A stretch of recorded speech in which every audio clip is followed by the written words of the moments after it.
Alors là, nous voici à bord de la LMP2, une voiture assez technologique. Donc on a besoin de pas mal de commandes. Pour tout ce qui est pour communication avec le muret, ça veut dire avec notre ingénieur de course, on utilise le bouton ici qui est la radio. Là on a le bouton neutre marche arrière.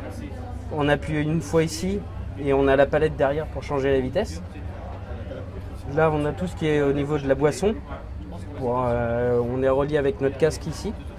Donc on appuie sur ce bouton là, il y a un petit moteur qui nous envoie de l'eau.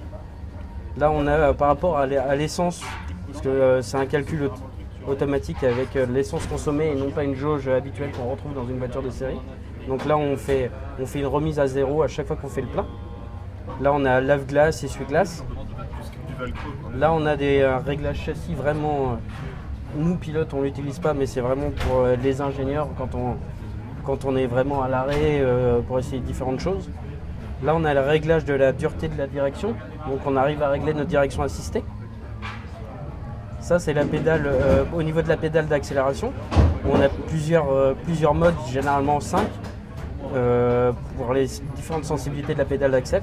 Donc ça peut être plus agressif au premier pourcentage d'accel. C'est souvent ce qu'on utilise sous la pluie. Sur le sec et sur la pluie on met une map plus douce.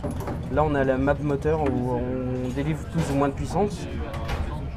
Là ici c'est pour démarrer le moteur.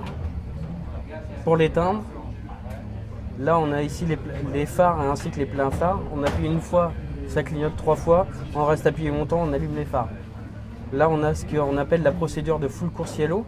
Donc c'est quand il y a un accident sur la piste ou quelque chose comme ça, ça nous bloque la voiture à 80 km/h. Et ici c'est pour l'entrée des stands, on met la voiture à 60 km/h. Là on retrouve après des boutons un peu plus complexes qui sont vraiment l'utilisation de tout ce qui est traction control, donc l'anti-patinage. Donc si on veut qu'il intervienne plus ou moins en amont des glissades, et là c'est vraiment son intensité si on veut que le moteur soit plus ou moins coupé d'une manière assez forte. Donc voilà.